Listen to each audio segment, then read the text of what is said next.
Hello student, आज के class में हम लोग क्लास 10 का एक क्वेश्चन सोल्व कर रहे हैं जो 9.1 क्वेश्चन नंबर 2 है। तो चलिए इस क्वेश्चन को सोल्व करने से पहले क्वेश्चन को पढ़ते हैं, समझते हैं, तब इसको सोल्व करेंगे। क्वेश्चन में क्या है?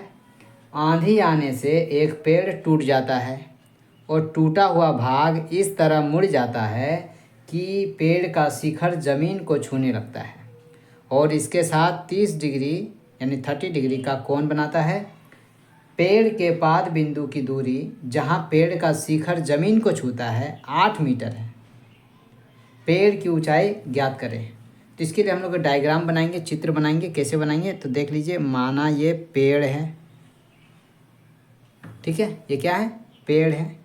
और पेड़ जो है यहाँ से टूट जाता है, तो ये जो टूटा हुआ भाग है वो नीचे गिरेगा। तो पेड़ यहाँ से टूट के यहाँ गिर गया है। तो एक चीज़ आप ध्यान दें कि पेड़ ये पेड़ का ये जो भाग है ऊपर वाला जो यहाँ से टूटा है वही भाग यहाँ गिर गया है, ठीक है।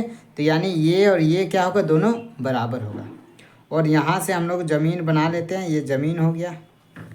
तो बोला पेड़ जो ज़मीन को जो छूता है वो कितना डिग्री कोण बनाता है? 30 डिग्री का। तो यहाँ एंगल कितने का बनेगा? 30 का बनेगा, ठीक है। तो पेड़ की ऊंचाई क्या होगी? तो हम पहले त्रिभुज बनाए, तो उसका नाम दे देते हैं ए, बी और सी, और यहाँ हम लोग डी ले लेते हैं, ठीक है। तो यानी पेड़ की ऊंचाई क्या आ जाएगा? A D. पेड़ यहाँ से यहाँ तक ऊंचा है, ए डी हो जाएगा। और यहाँ टूटा हुआ यही पेड़ ये जो ए डी है वो टूट के यहाँ आ गया है। तो इसका मतलब जो ए डी होगा वो यहाँ ए सी होगा, क्योंकि यही पेड़ टूट के पेड़ का यही हिस्सा टूट गया है और यहाँ गिरा हुआ है, ठीक है। तो और क्वेश्चन में क्या बोला गया है कि पेड़ की पाद बिंदु से यानी यहाँ से जहाँ पेड़ का शिखर ज़मीन को छूता है इसकी दूरी जो है वो 8 मीटर है। कितनी है? 8 मीटर है। तो पेड़ की ऊंचाई ज्ञात करें। तो हम लोग देखिए कैसे सोल्व करेंगे इसको। पहले लिखेंगे हल। माना पेड़ की ऊंचाई, माना पेड़ की ऊंचाई, ठीक है।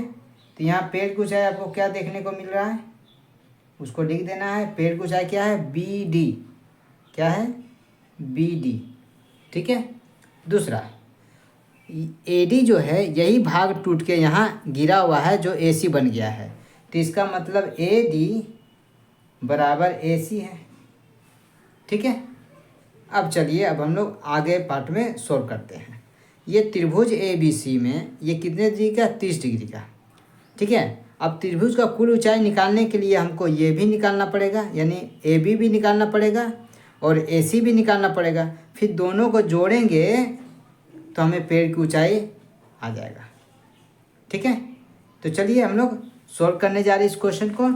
आप भी क्वेश्चन को ध्यान से देखें और आंसर्स को देखें कि हम किस तरह से इस क्वेश्चन को सोल्व करने वाले हैं, ताकि आप आसानी से एग्ज़ाम में जब भी ये क्वेश्चन आए तो आप इसे सोल्व कर सकें, ठीक है।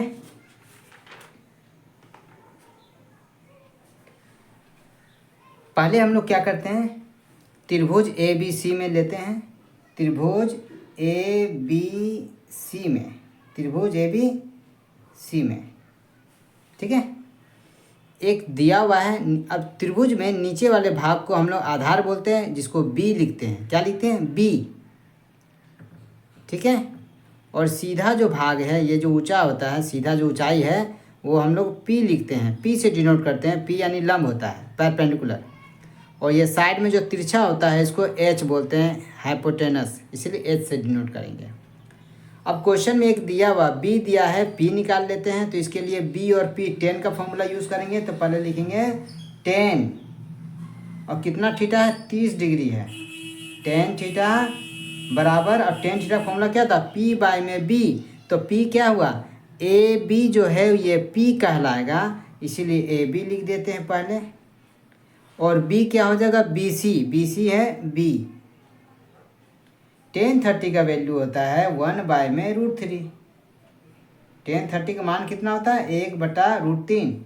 अब बराबर ए बी। ए बी हमें मालूम नहीं है तो ए बी का ए बी ही रहने देंगे। और बटा में बी सी। बी सी तो मालूम है 8।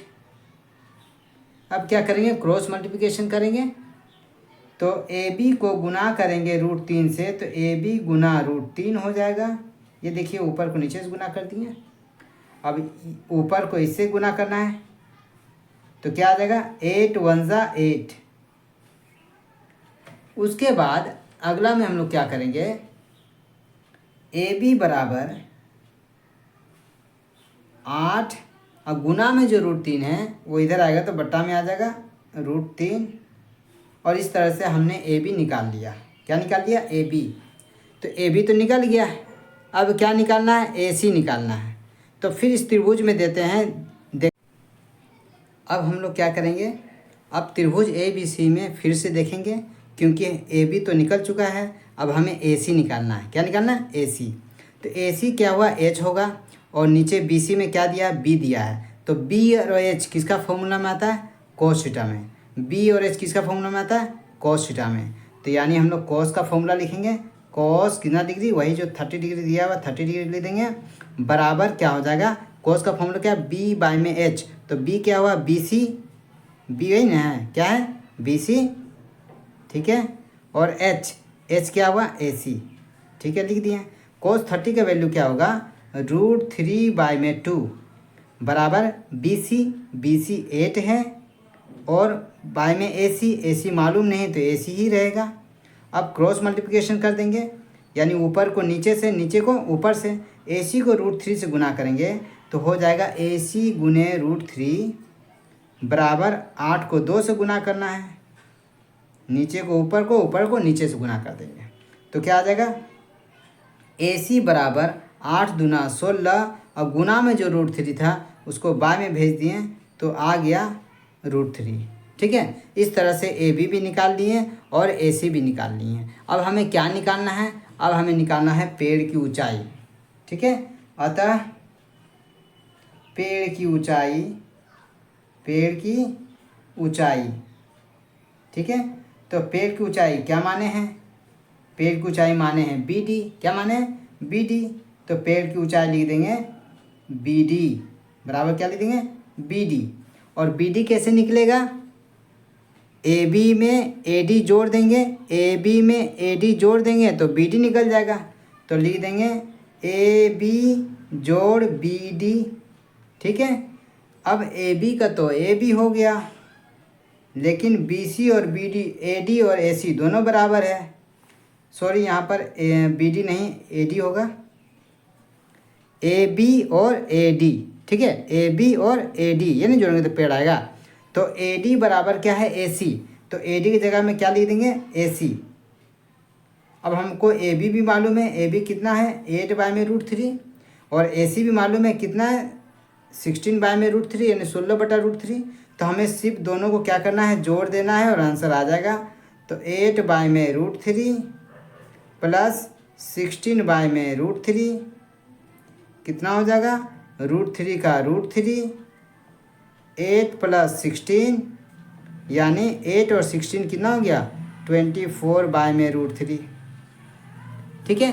अब नीचे में रूट वाला नंबर आ जाएगा तो हमें क्या करना होगा, हर का परिमेयीकरण करना होगा।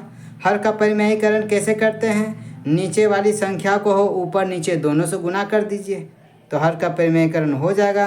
यानी √3 को ऊपर से भी गुना करना है और नीचे √3 है तो नीचे भी √3 से गुना करना होगा, ठीक है। इसके बाद क्या करेंगे हम लोग, 24 गुने √3 और बट्टे में आ जाएगा √3 को √3 से गुना करेंगे क्या आ जाएगा 3, और 3 को 24 से काटेंगे 8 बार में, 8 या 24 होता है। इस तरह 8√3 हमारा आंसर आ गया है। और मीटर है ऊंचाई तो मीटर में लिख देंगे और ये हमारा आंसर हो गया।